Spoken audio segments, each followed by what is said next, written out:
but the note on which Jonathan concluded, he made a call out at the end to important constitutional values, but also to the political economy again. He mentioned it, and it is, of course, being the theme of much of the discussion today. And this next panel, that is an all-economist panel, is, to me, one of the highlights of this conference, because it is really, to me, a foundational discussion to what we're doing today. I've been saying multiple times in the course of the day, I do not see how we can convince ourselves that antitrust is operating in a vacuum and it can be inoculated against changes in the political economy and what's going on underneath it. And how do we think about the market power of firms? We've been thinking in antitrust consistently, it's not market power that matters, it's the abuse, or being big isn't bad, is it? But kind of it is today, and so we need to just understand that. So how does that power get created and how it is evaluated against the changes that we discuss in the political economy is the theme. And we have an extraordinary panel to discuss this. I'm awed by the people we have here today. I won't introduce them because their bios are available and don't want to use the time for that. But I want to start with one of the real superstars in the economic world who has done a lot of work around issues of the political economy, not in antitrust, but we are going back to try to understand how it all fits together. So I'd like Professor Roderick Danny at Harvard to get us started with a view on how the narrative about globalization has transformed and how you can essentially illuminate us on this. Thank you very much.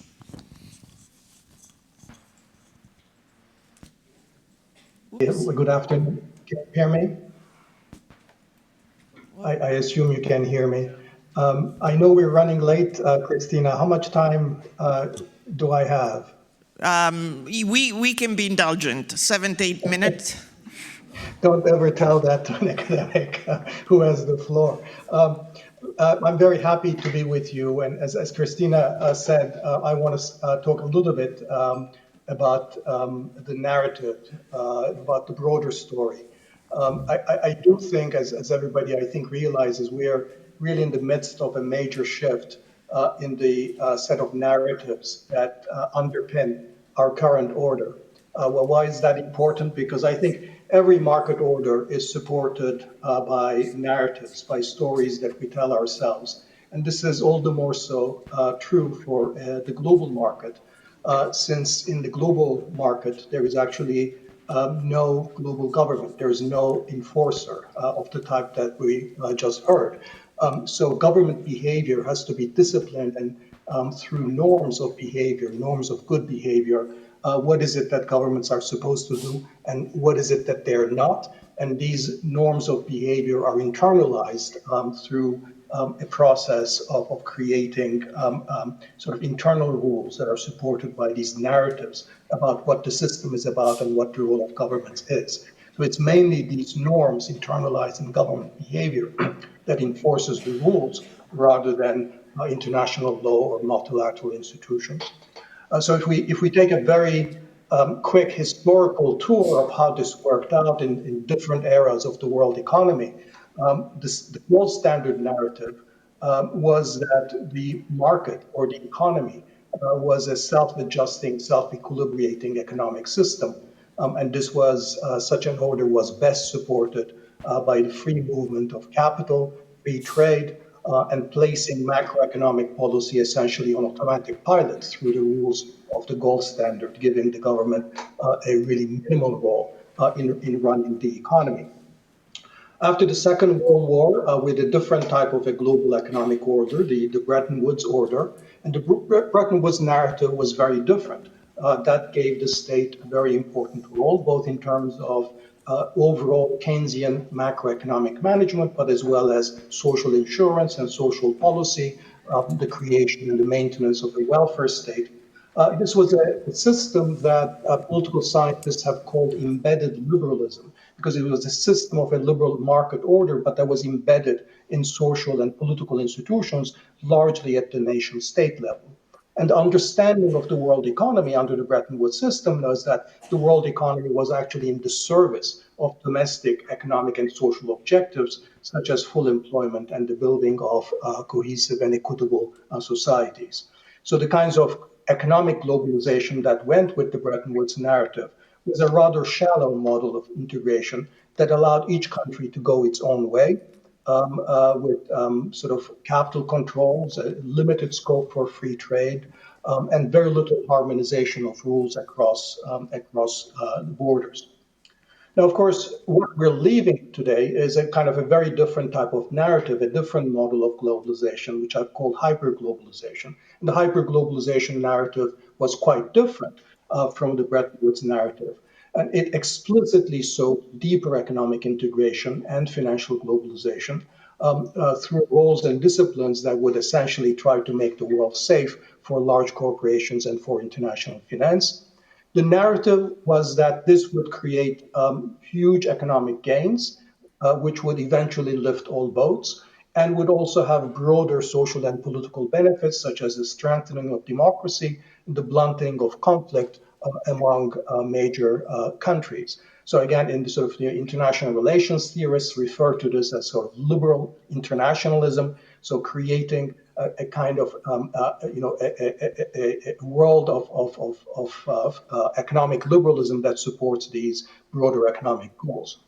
Now, in some ways, the hyperglobalization narrative harked back to the gold standard in that it put the needs of the global economy before national economic goals, though it gave public action both at the national level and through multilateral organizations much greater role, and also posited, unlike the gold standard, explicitly benign political consequences from this liberal economic order, namely democratization and the softening of international conflict.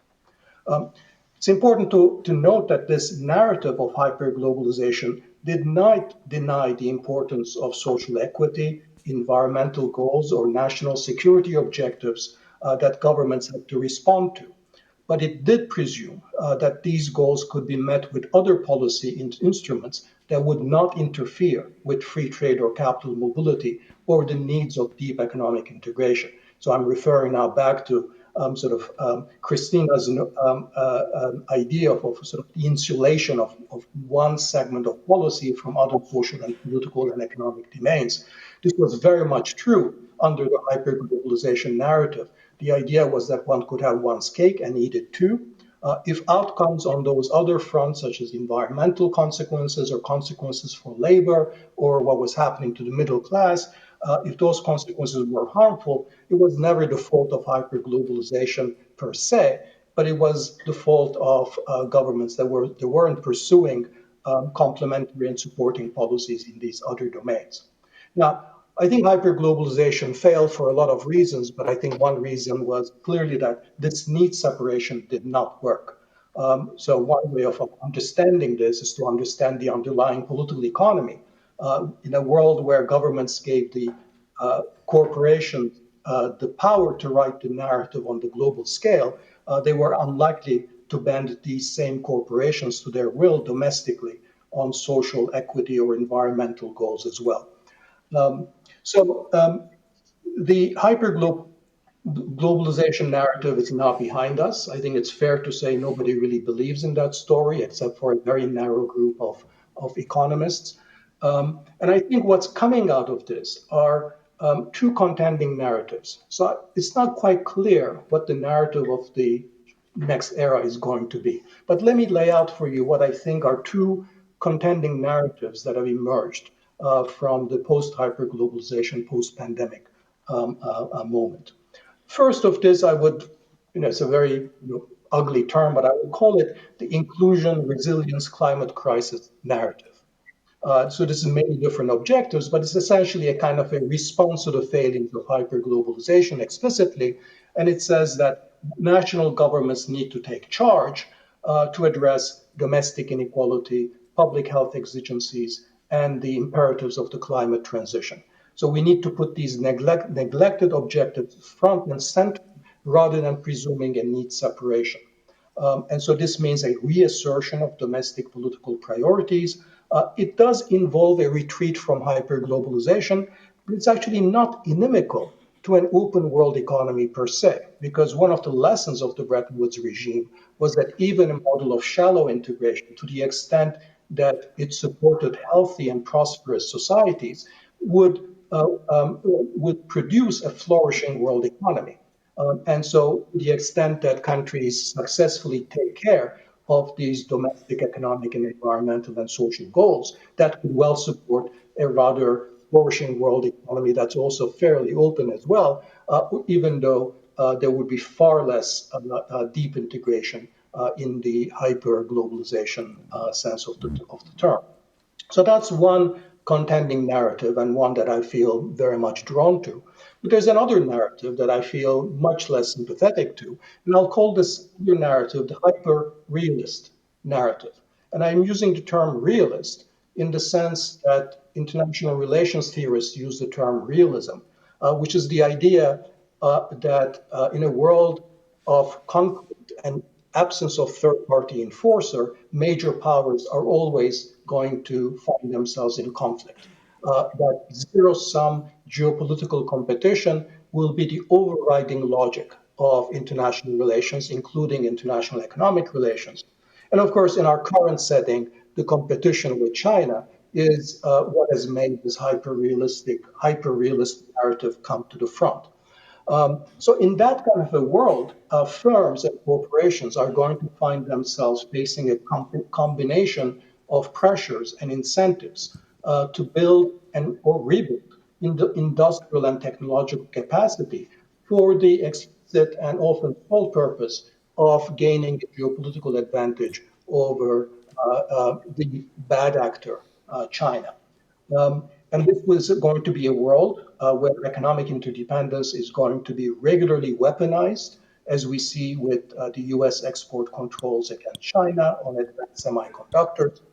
And it's a world where we would have very grim prospects for global cooperation and maintaining moderately open world economy. Now, what these two contending narratives imply for the future of the world economy, I think where the two narratives overlap, and I think there is a significant overlap, we're likely to see actually quite important lasting changes in policy. So we're likely to see trade policies that are generally more protectionist and support the reshoring of manufacturing industries, industrial policies that support advanced manufacturing, green policies that favor domestic producers, as in the case of the IRA in the US, or put up barriers at the border, as in the case of the CBAM for Europe. Um, because these kinds of policies, they'll be seen as serving the interests of both the domestic and the geopolitical agendas or narratives. And when industrial policy, that is the imperative of building strong domestic firms for both these economic and geopolitical motives, comes into tension with competition policy, your main topic of discussion, I think it's going to be the latter competition policy that's going to give the way, and industrial policy will gain the upper hand. On the other hand, where these two contending narratives are in conflict, I fear, I fear that the geopolitical considerations, that is the hyper-realist narrative, is likely to trump other objectives, and the hyper-realist narrative will in fact predominate. Because I fear that it is ultimately today the national security establishments of major powers that is going to be largely in charge of writing the new narrative. So, in short, I think the hyper globalization is dead. It's not quite clear what will replace it, but it's clear to me that the prerogatives of the nation state will replace demands for the free flow of goods, finance, and capital. And corporations will have to bend to a new and often more intense, but often conflicting demands from governments that will require them to be sometimes weaker to address needs of environmental, social, or responsibility towards workers, but also sometimes more powerful to address the imperative of geopolitical competition with China compared to before. So let me just stop here. Thank you. That's wonderful. And let me really say to this audience, what you've heard there is the deep scholarship that underpins the kind of discussion we were having this morning with Rana, with Rohit. This is stuff that you really need to absorb and take away, because it is this level of thinking that really tells us that things have shifted. We cannot continue to say, I'm a competition lawyer, I do exactly what I did 20 years ago, 10 years ago. I'm a competition economist, here's a model of bundling. The world is changed. I just can't say it often enough. And thank you, Danny, for that incredible tour de force. Let me talk about changing narratives with two other panelists here. Another narrative that, of course, has come to the fore in the last year with the lashing out of inflation has been, well, I mean, have we failed to control market power over there too? Is this inflation also somewhat a result of the market power that we have failed to just get under control? Of course, there are other reasons. Of course, there are other things going on. So Silvana Tenreiro is an expert in this area, LSE, Bank of England, and she can talk us through that. And immediately following that, I would like Natalia Fabra, who is a noted economist, an IO economist with a broad expertise, but also specializes, has looked deeply into energy markets, to talk to us about the narrative around energy, because of course we are here in a world in which energy spikes, profits of energy companies are spiking. What is going on? So Silvana, do you want to take it away? Thank you. Thank you, Christina, for having me. It's a pleasure to. I will discuss market power from the perspective of a monetary policy maker. Those of us doing monetary policy in central banks are tasked with setting the interest rate to meet our 2% inflation target. So the question we often get these days is, if some firms' market power allows them to raise prices, is this something that makes our job impossible? My answer is a firm no. Inflation is by definition a general rise in the prices of all goods and services, not just those of a few firms. And it is something that monetary policy can always control. After some time, there are delays, there are lags, through setting the appropriate interest rate. I will expand on these points shortly, including some recent discussion launched by the former IMF chief economist Olivier Blanchard on how distributional conflict can affect inflation. But before that, as you all know, and Christina just reminded us, inflation is currently far above our inflation targets in the UK, in the euro area, and in most other economies around the world. So you might ask also if firms' increased market power is something that has caused the rapid pickup in inflation. Again, my answer here would be no. In both the UK and in Europe, the overwhelming cause of the increase in inflation has been the increase in energy prices over 2021, and especially 2022, with the latter brought about by the war in Ukraine and the response to it, which have reduced the global supply of energy. Higher energy prices increases overall inflation through several channels. First, they appear directly in the basket of prices used to measure inflation, since we consume energy for heat. Just miss it. Energy also increases inflation indirectly by increasing the cost of production for firms that produce non-energy goods and services.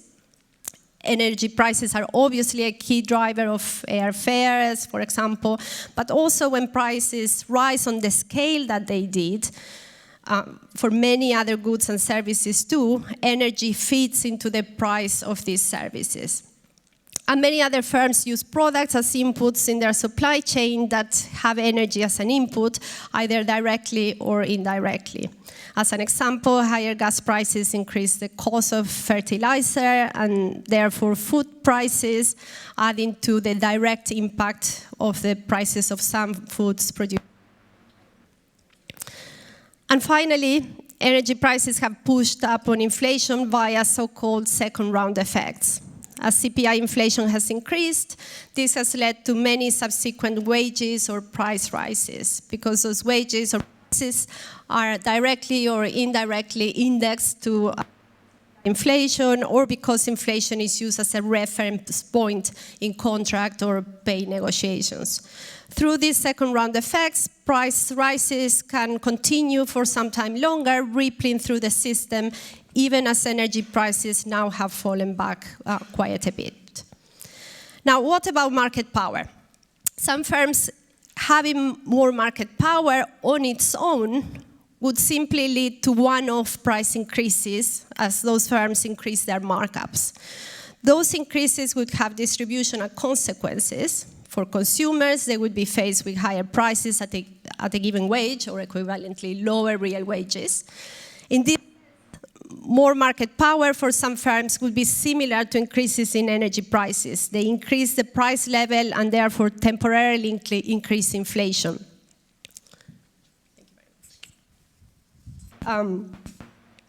But to get persistent inflation, permanently higher inflation, one would need to see persistent increases in prices across the whole economy, including wages. But as I mentioned, Olivier Blanchard recently set out the idea that all inflations could be seen as, or could be set off by distributional conflicts. What did he mean by that? And how could that take hold? A recent paper by Guido Lorenzoni in Chicago and Ivan Berning at MIT formalizes the idea, although similar arguments also go back to a classic paper or set of papers by my wonderful colleague Richard Layard, along with Steve Nickel, who described the process as a battle of the markups. The conflict could arise if it's not just one small group of firms trying to increase their markups, but instead if different firms or firms and workers simultaneously try to increase their real incomes, then that can lead to more persistent inflationary pressure. Why might they do this? Well, one reason is that the energy price increases had made our European economies poorer by worsening our terms of trade. The products we import, such as energy or other commodities, have increased in price relative to the products we export. So we have to sell more of the output we produce rather than consuming it. In such a situation, the argument goes, perhaps no one, firms or workers, want to realize the loss, so they keep trying to set higher prices and higher wages. The situation is similar to the second round effects I just mentioned. If no one in the economy accepts that they are all poorer in real terms, inflation-adjusted terms, then those effects could, in theory, continue unabated. Our standard models could capture these mechanisms through a persistent series of wage and markup price shocks. But even this would not be enough to create permanently higher inflation or persistently high inflation. And the reason for that is that monetary policies set by independent central banks is tasked with bringing inflation to targets and can always do so in time. It takes some time, there are lags in monetary policy, but eventually monetary policy has the tools to bring inflation back to target. How? Tighter monetary policy increases slack in the economy, loosens the labor market, eventually can increase unemployment, which lowers wage demands. At the same time, higher rates, as well as lower labor incomes, all lower demand, which will make many firms lower their markup expectations. So from both directions, the labor markets and the product markets, monetary policy can always offset inflationary pressures over time. And since central banks and central bankers are committed to meeting their mandates, we can be confident that they will bring inflation back to target. That's their job, that's our job. That means these changes in market power can feed through into changes in the distribution of incomes across the economy, but not to persistently higher or lower inflation. And how to tackle those distributional issues is for people in this room, but not for central banks.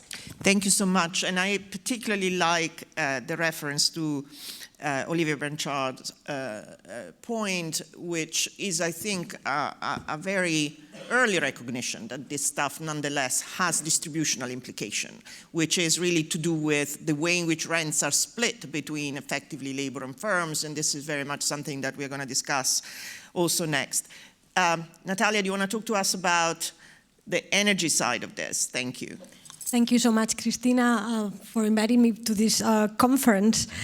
I want to talk about the energy crisis and about the climate crisis. I think this is a particularly relevant case study of some of the ideas that you have been sharing with us during the conference, among them the fact that the way we have been doing things over the last 40 years is no good reason to keep on doing things in the same way if we've realized that those policies, in particular regulatory policies, have failed. And those policies, antitrust and regulation, cannot be aloof of what is going on in society and of the several crises that we are going through. So I'm going to try to elaborate on these ideas around two key issues. First, why is it that the way we organize, the way we've designed electricity markets 40 years ago is no longer the right way to organize these markets? And it's, as Silvana clearly explained, a source of inflation that is distorting the terms of trade, is making Europeans and European firms less competitive. And second, I want to also elaborate on this idea that policies are not immutable. They have to change. If reality around us is changing and these policies have proved not to be fit for purpose, then we should embark in this debate as to how to reform those policies to make them work for society and work for citizens, as has also been argued this morning during the conference. So let me give you, also talking about historical terms, the current electricity markets that we have.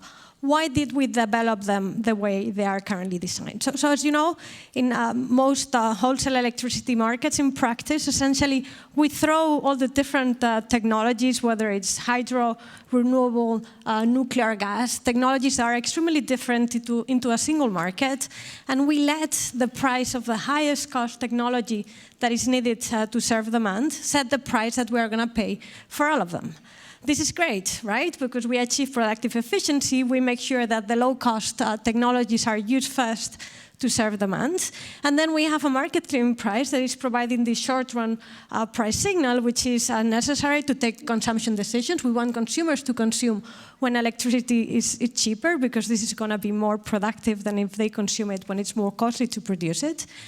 And furthermore, if there's a lack of capacity, prices are going to rise, firms are going to make scarcity runs, and this is going to trigger further entry, right? This is the competitive market model that inspired the current electricity markets that we have in practice. But there's a problem with this model, which, by the way, in a sense, it was also inspired clearly in the Chicago School of Economics. The problem with this model is that there is one critical assumption for the model to work that simply does not apply in practice, which is the free entry condition.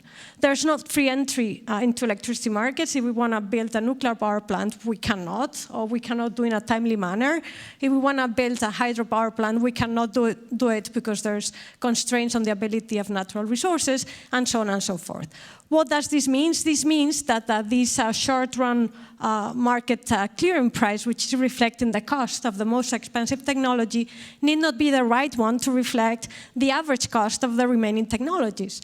The Chicago School of Economics would not be concerned about this. Why? Because the free entry condition would do the magic. If there's a technology that is getting excessive profits, then there would be entry until those profits are competed away. It's just simply this mechanism is not at work. And because it is not at work, we have seen during the recent energy crisis, which, by the way, has not yet finished, that whenever there is a shock to the cost of the most expensive technology, that is gas, and to give some orders of magnitude, the pre-pandemic average price of gas was around 18, 19 euro per megawatt hour, and during the summer of last year, it reached 300. So we are talking about several multiple increase in the cost of the marginal technology. This has given rise, as Christina was saying, to massive inframarginal rents to some of these technologies. So the translation of this gas price into electricity prices means that electricity prices have increased by a 5 to 6-fold increase.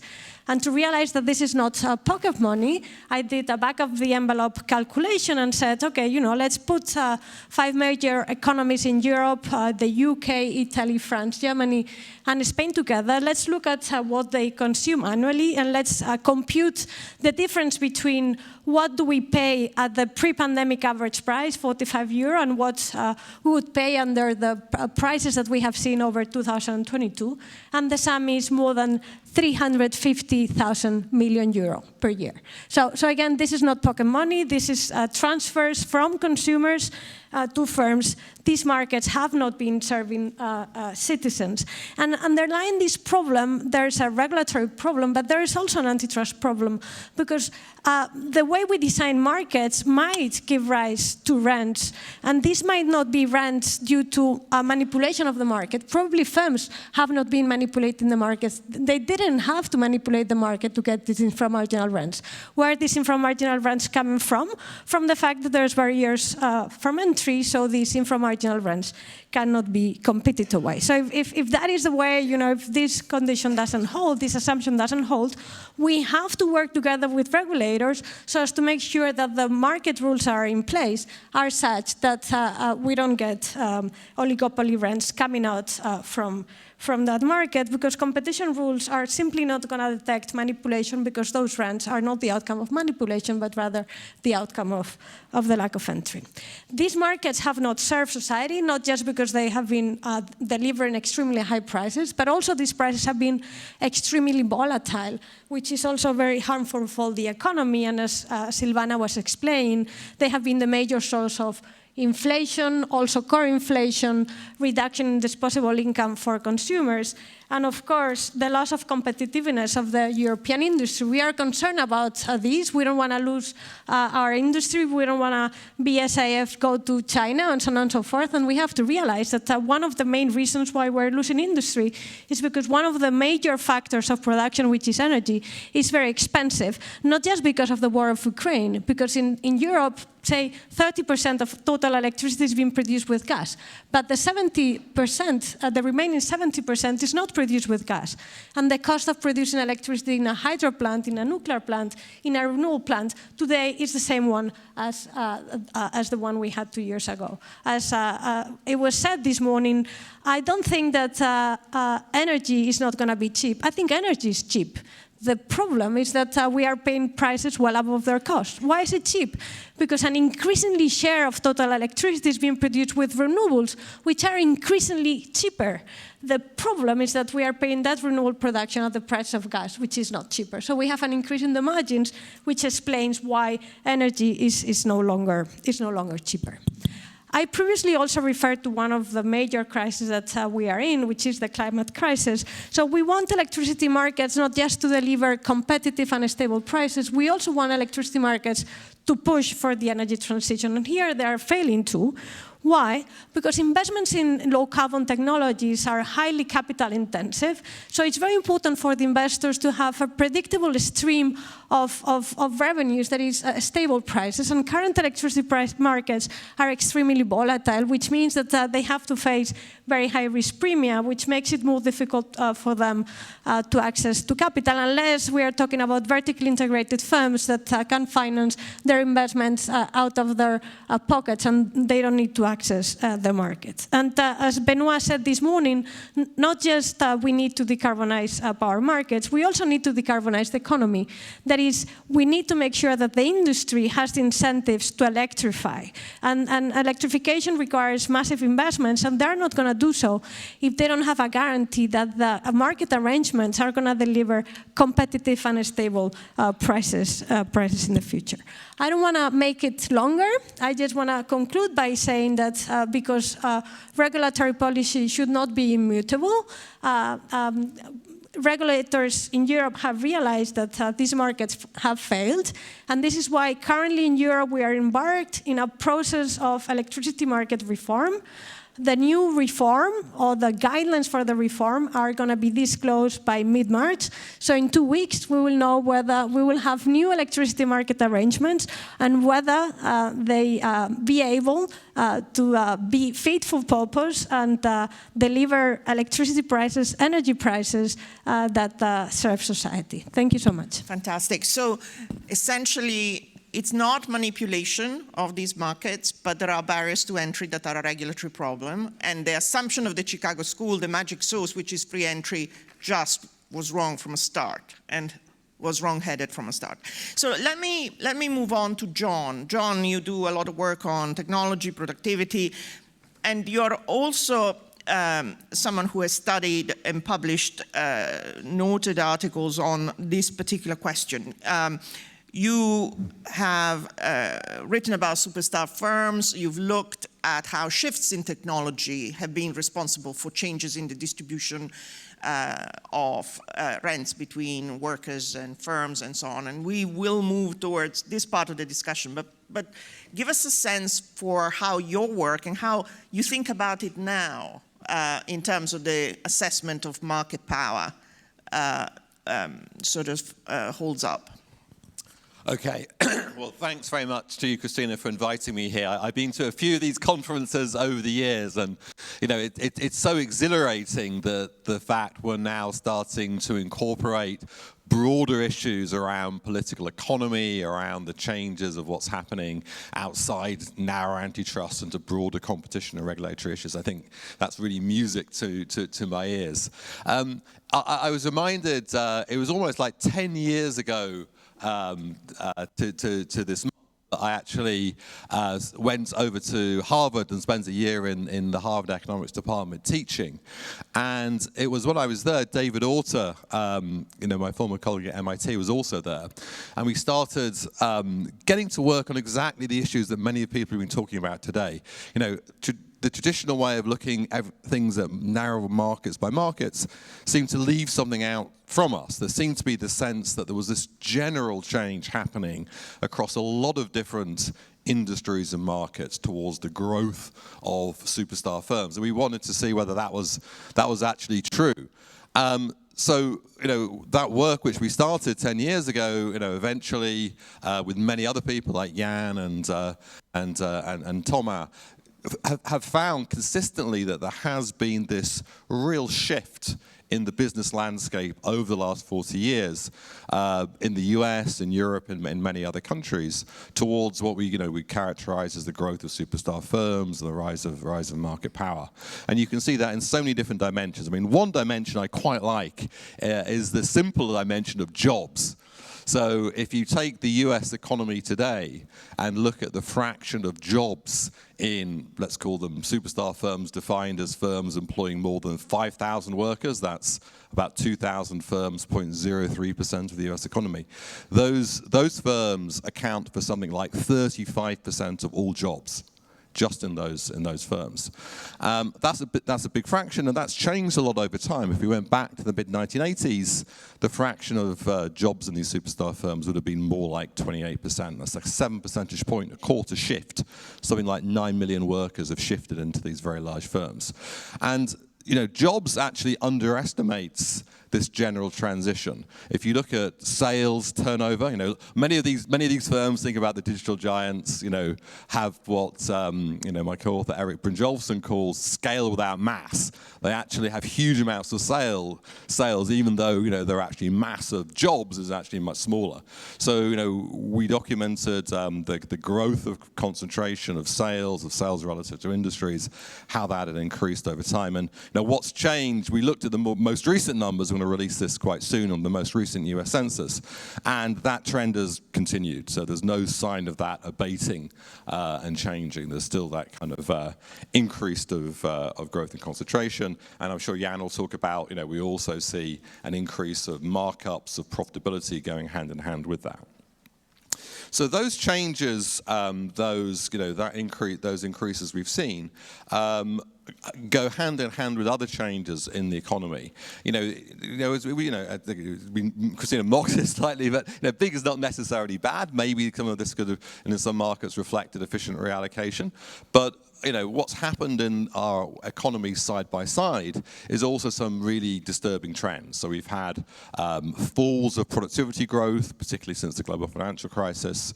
We've had slow or stagnant wage growth in the US since the early 80s, in other countries like in Europe and Britain since the global financial crisis. And I think the combination of those things, the growth of corporate power and the kind of poor economic outcomes, has been the background for why there has been this kind of huge revisionism that changed the narrative that Danny Roderick talked about in his opening remarks. What are the causes of those? I mean, I think it's not simply it's not simply the baleful influence of Chicago economics. We have a representative of Chicago here. So there is a part of which that's true, and I'll come back to the reforms. I think the principles we need, but I think it represents more fundamental forces. So in the digital sectors, the network industries, those winner-take-all dynamics are very strong, and that has helped lead the market to tip too many towards firms. But even outside those, and we see this general change happening even in the non-digital marketplaces like retail. Sometimes I think of the Walmart effect. Walmart has become so dominant, or Tesco's in the UK, or Carrefour in France, partly because they've invested in digital technologies. So these huge investments that they've made in ways of managing their supply chains nationally and internationally, doing just-in-time inventory, gives them this huge advantage over many other firms, a smaller chains, which can't make those same type of investments. So those are the forces. Now, even if they had gained those on the merits, it's still the case we need principles for dealing with those changes that we've seen, and I think we all agree that part of the increase has also been supported by some of the actions that those firms have taken. So what are the principles, what are the things that we need to do in order to kind of deal with those? So I think there's a couple. First of all, I fundamentally believe we need to take innovation much more seriously than we have. So when we think about we think about antitrust cases, we need to really focus on future competition and not current competition, and in particular the way the actions of dominant firms, whether it's platforms or other large firms, are affecting innovation in the marketplace and future competition in the marketplace. And I think although that's much more challenging and much more difficult, I think we're developing tools to be able to do that. So I don't think we need a very complicated set of models that Tommaso was worrying about this morning. I think we need to develop our theories of harm and our evidence based on those to think about the way in which we want to get innovation. Secondly, we need to, of course, shift the standards of proof more towards the parties and away from the regulators. I think given the focus on future competition and innovation, if we always insist on knowing absolutely what's going to happen, then every merger will happen. So we do need to actually shift more of the standards of proof onto the parties, onto a dominant platform which is trying to take over a nascent competitor. It's got to be up to those firms to kind of give us assurance that that's not going to be a very harmful thing. Thirdly, the move to ex-ante regulation, I think, is absolutely necessary, and I think this confluence that we've seen with the DMA, with the DMU in the UK, with the proposals in the US, that especially in the digital markets where the technology is so complex, we need to build up expertise in order to make these decisions more effectively. That type of ex-ante regulation is necessary. And then finally, I'd like to end with a theme which I think in Andrea's session was brought up on labour markets. So the kind of slowing of productivity has also sees a slowdown of wages. The increase of profitability has led to a kind of redistribution of the rents, as Christina has mentioned, towards firms away from workers. But over and above that, the kind of concentration that we've seen can also have negative effects in the labour market through monopoly power, and that's something which has been underappreciated.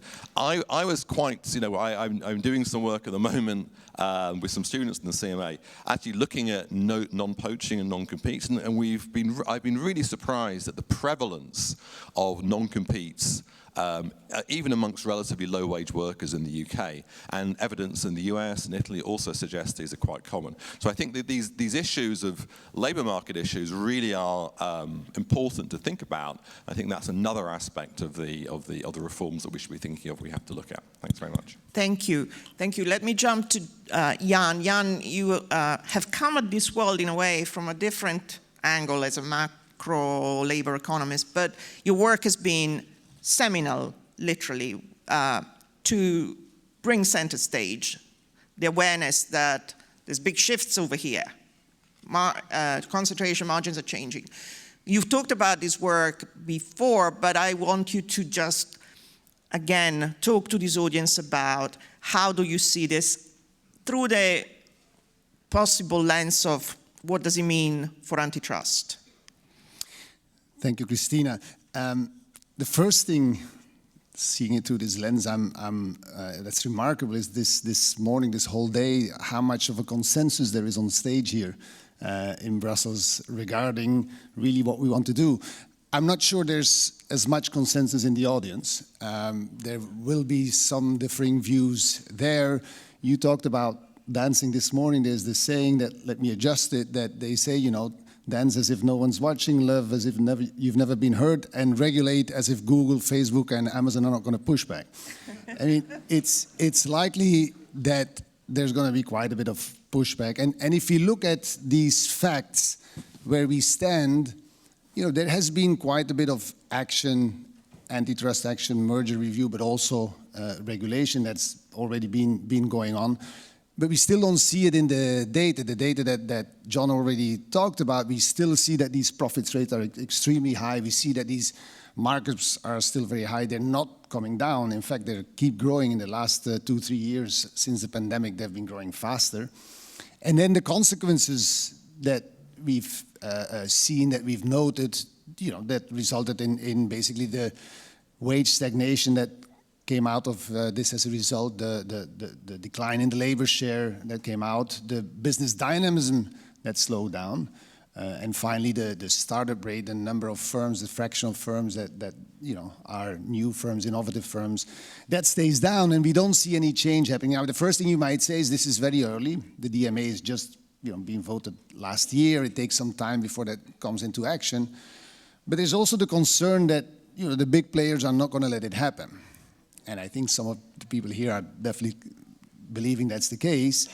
And it's going to really be very key to them to maintain their prominence, dominance, superstar status if they can let the DMA not have any bite and basically have the DMA not having any impact.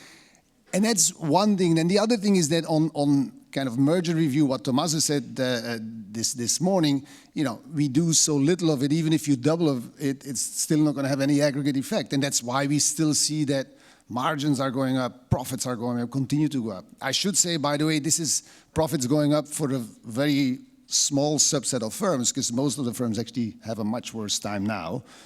It's just that those dominant superstar firms are the ones who are benefiting from it. And so in the light of these limited aggregate results from the point of view of the aggregate macroeconomy, then the question is what's going to have to happen? And I think, where the consensus is that we need basically more strict or more stringent merger review. And I think, above all, we need much more ex-ante regulation. And the regulation that we have isn't always working. I mean, if we look at the utilities like the electricity markets, we have systems in place that are really not delivering very well. But I would also argue that the DMA, which is not just for the tech firms, because tech, as John mentioned, is in retail, it's in textiles. If you look at Inditex has become this giant in the textiles industry because they're like a tech firm, because their logistics, the way they learn about their customers, the way they experiment, is all about behaving like a tech firm. And so I think that the DMA can have an impact on those firms and those industries too, and that's going to be very important, how broad the DMA is going to have as a reach. But the key thing is that we're going to have to treat, I believe, this as a utility. And I think this is going to be a shocking thing because most of you probably don't see the digital firms or the digital technology as something that's going to be treated like transportation, telecommunication, or energy. And I think that's really the only way that in which we're going to have the possibility of reaching a large impact, because we need a large impact. I mean, again, the margins are still 40% above what they were in the 80s. I mean, you know, to get them down by 1 point is very hard. Get them down by 40 points, we're going to have to really have an enormous change in order to be able to bring about that. And I think, you know, sometimes people say we made mistakes in the past, the way we regulated energy in the past, or the way we regulated transportation by either splitting up firms or nationalizing firms, even worse. I think as the regulator, as, you know, to use a sports analogy, I think as the regulator as you know, designing really a good sports competition. You want clear rules. You want the rules to be such that there's a level playing field, that there's an independent referee to enforce the rules. But what we see now is that we play football, let's say the European football, you can do it for American football too, on a field that's tilted. One team has 15 players, the other team has 6 players, and on top of it, the referee is just the coach of the team with the 15 players. That's the way it's working today.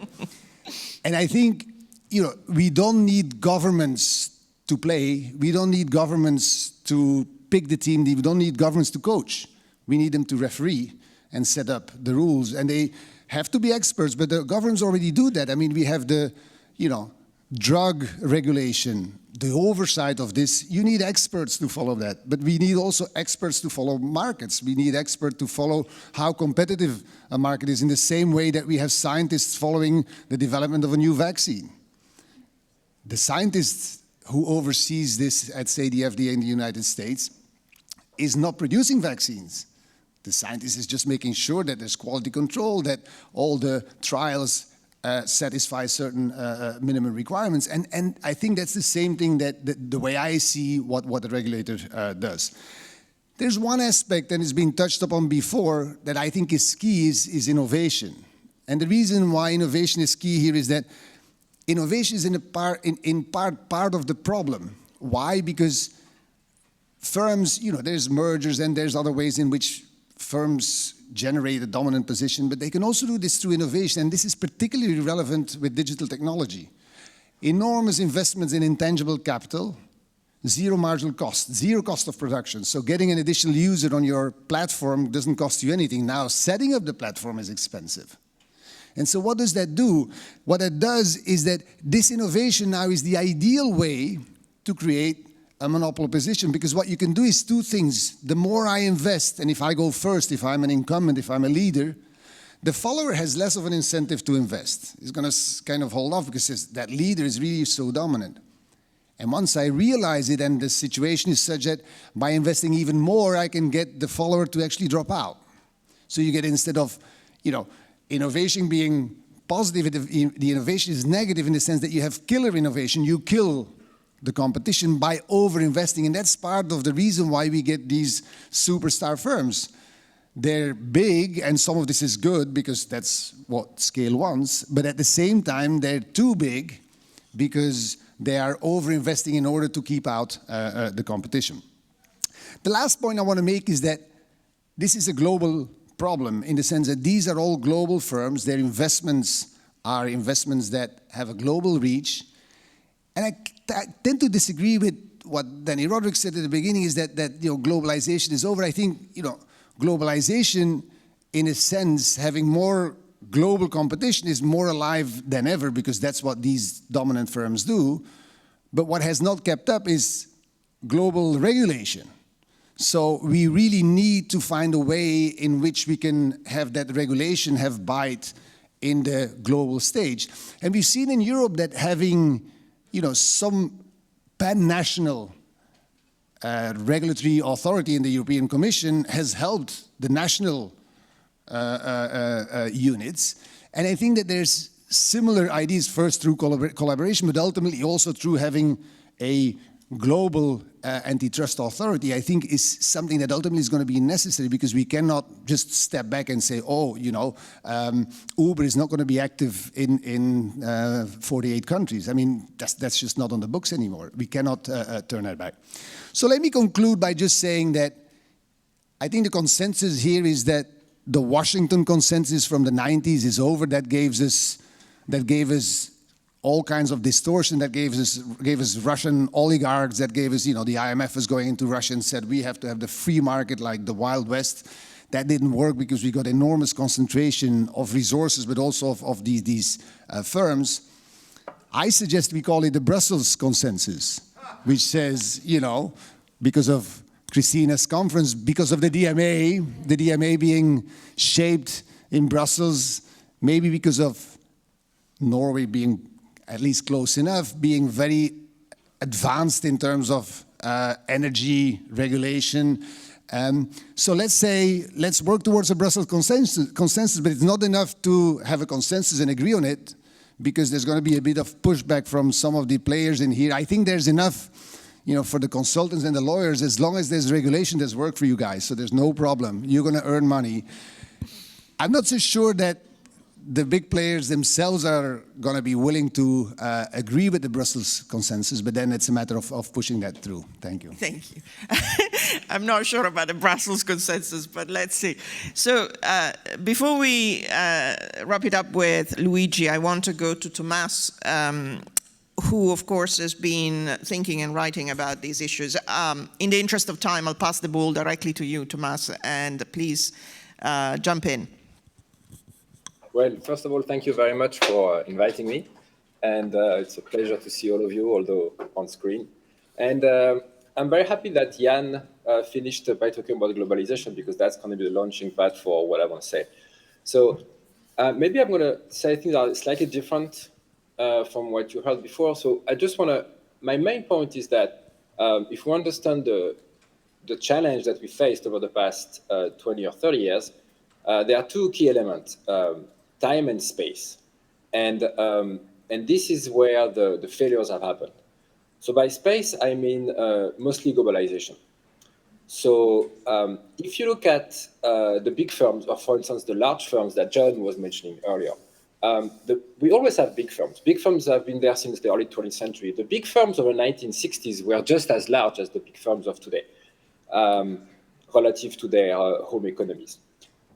If you look at the big firms of today, the reason many of them are large relative to their domestic home country is entirely because of global sales, right? Or in other words, if you're talking very concrete, look at AT&T in the 60s in the US and look at Apple today. Both are the top market value of their generation. Domestic sales to GDP is exactly the same.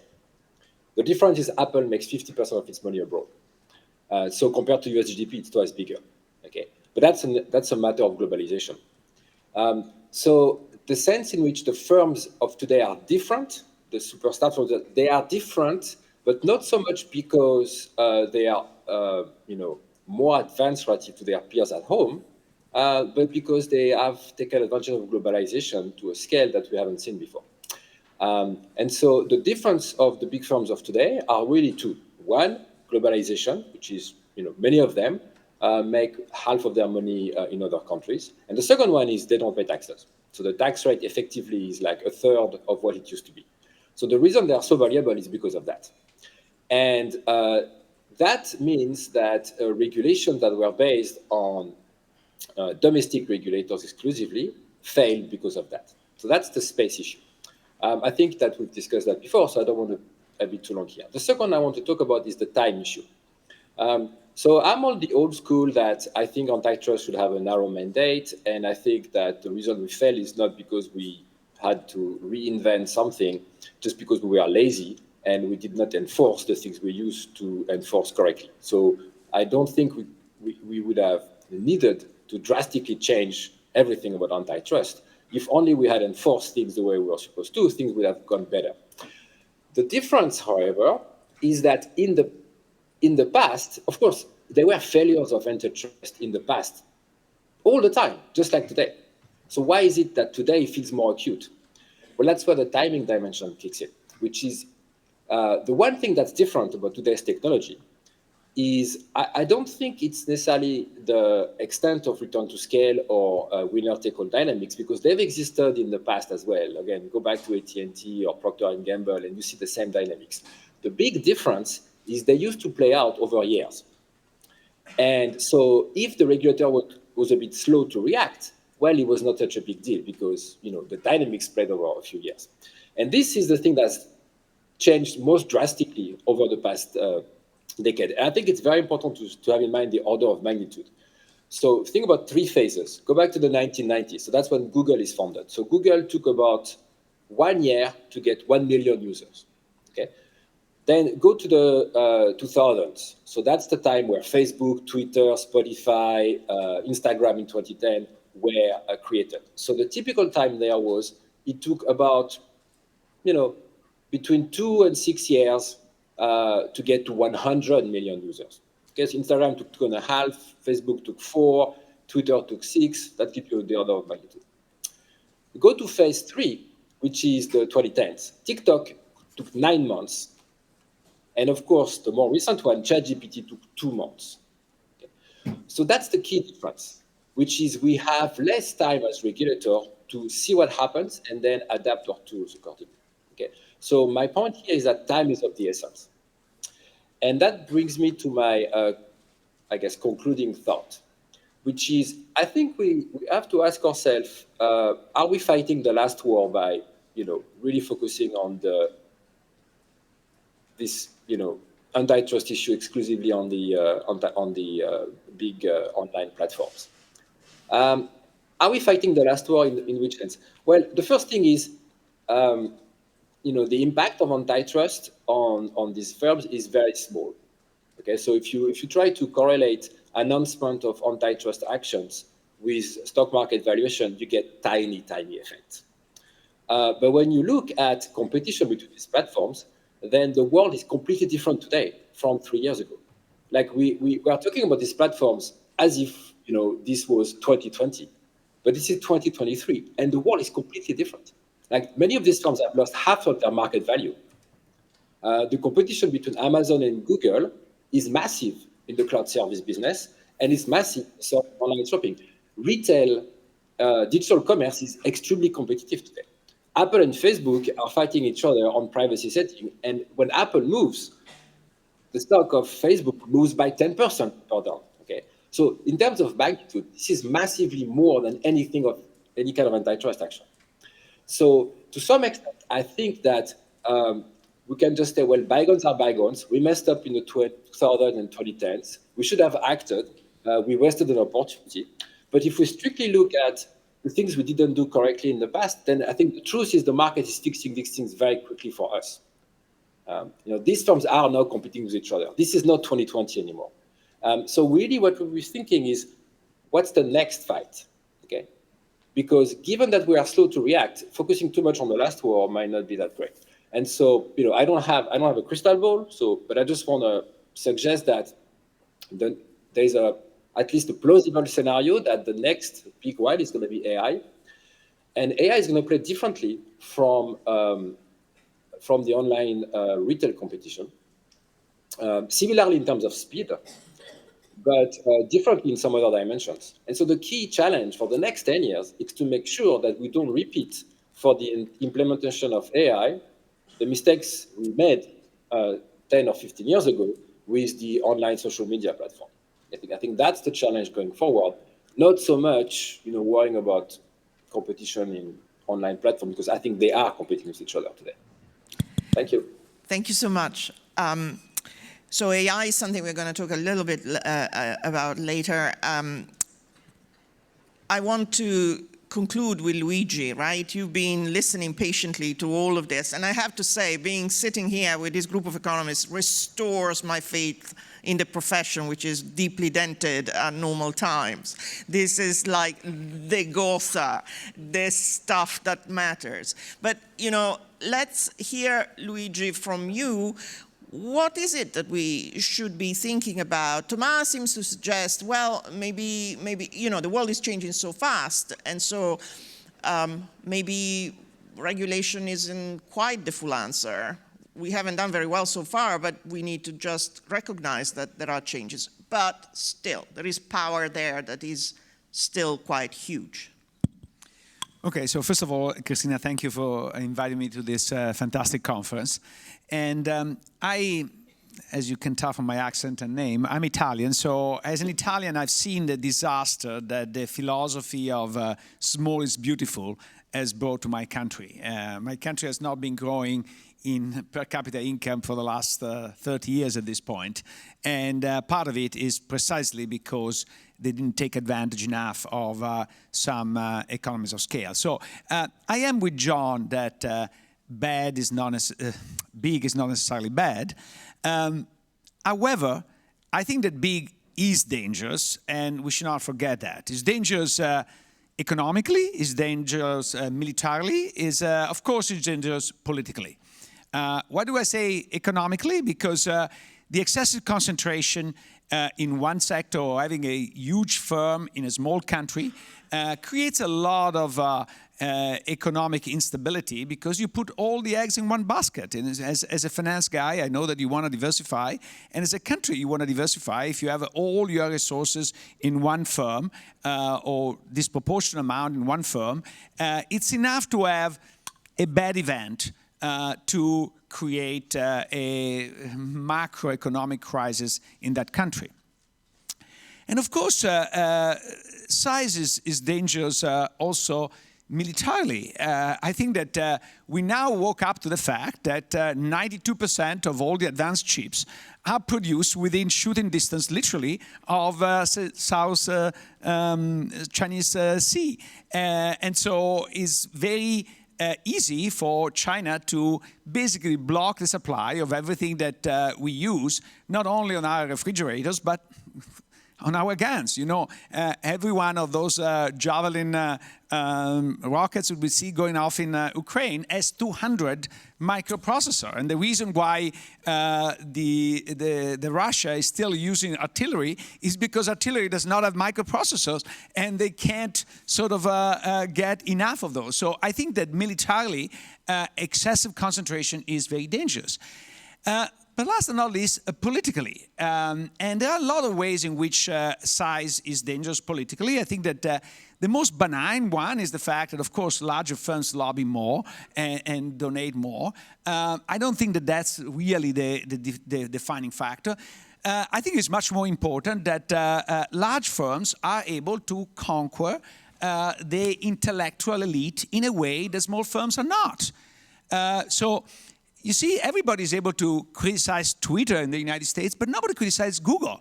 Google is as evil as Facebook or Twitter, but Google is basically controlling everybody, including the Democratic Party. It's just the Obama White House was the Google White House, and the revolving door was gigantic. Is Google.gov is really the model. And I've seen it. This is actually a lesson I learned in my country of origin, in Italy, is that there are two large firms. All the lawyers who matter are basically trying to get the job from those firms. And those lawyers end up to writing the civil code, and the civil code is written by specification of those firms. In fact, I had a very famous prominent lawyer in Italy who say, oh, I wrote that article of the civil code because it was in the interest of my clients. So there was vertical integration in lobbying. You don't even have like 2 or 3 steps. You do directly. But that's basically what happens with large firms, okay? And if this is not enough, they actually identify with the good of the country. Remember the old days when General Motors and or the Secretary of Defense at the time, under Eisenhower, said that the interest of General Motors and the interest of the United States is one and the same. And of course, Google is trying to say that the interest of the United States and the interest of Google is one and the same. And that makes it impossible to regulate. Not to mention, of course, the control of the news they have. And now certain news are filtered out because they are considered unacceptable. And so who decides those news? Basically 3 people at Google and 2 at Facebook and 1 at Twitter. Okay, so this is basically the world we live in, and they combine altogether. So those four reasons why size matters politically interacts and is, in the language of economics, is a complementarity, so combines even worse. So I don't think that we should take the fact in the last 40 years economies of scale have become more important with complacency. I think we should be much more worried, because it's true that there are economies of scale. I'm the first one to recognize it's important and want to exploit them.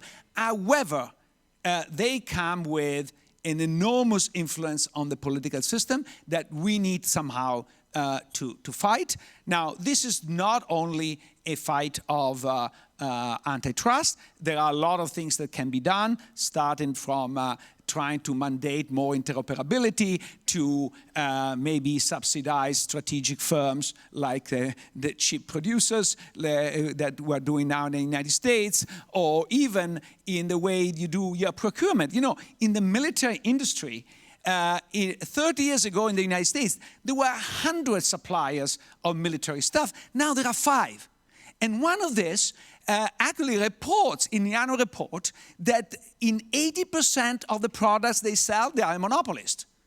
How can we possibly even think about fighting a war if we have this kind of choke points all over the place? Now, how do we fix this? And I think that this is, John is right, that in the Vulgata, in the common narrative, is all fault of the University of Chicago. And of course, the University of Chicago has some fault, but I have to say that all started actually with Turner at the Department of Justice asking Williamson, that last time I checked never taught at Chicago, how to actually have an economic test for a merger. And he came up with the first trade-off. And actually, Williamson was very honest in saying, look, we are ignoring the political dimension of antitrust. And he was very apologetic to this, but I've been asked to do a quick and fast test, and so let's sort of forget those for the moment and have this test. And the problem is, from that moment on, the political dimensions are being completely ignored, and we only look at efficiency. But, you know, if we were only looking at efficiency, fighting in Ukrainian fighting against Russia is inefficient. We should give up. So there are things that are more important than efficiency, and freedom is probably one of those. And so we need to rethink antitrust with this consideration brought in the picture. There was one thing that the Chicago approach to antitrust was right, is that it's complicated to administer an antitrust with political element in it, because we know from Richard Nixon that it's very easy to use these elements to actually conduct a political vendetta rather than having some guidelines. So I think that the real challenge that we face, not only as economists, but as a political economist and a political scientist and so on and so forth, is to start to think about what kind of new guidelines we have to have, where we have some guidelines, so there is some objectivity, it can be implemented by judges. However, we don't ignore the enormous political influence and the distortion that this political influence brings to not only our economic life, but most importantly, our democracy. So the goal, in my view, and this is what actually the coming conference of the Stigler Center in April will try to do, is trying to see, can we devise some new benchmark for antitrust where the political aspect is brought into the picture in a way that is not arbitrary but effective. Thank you. What a note to end on. This is exactly the discussion to be had. I cannot have a discussion within the panel because we're out of time. And this is what happens when you don't come back from lunch in time. So I'm going to ask you to just thank the panelists. I'm afraid that there is no time for discussion. Can my next panel come up, please? Grazie.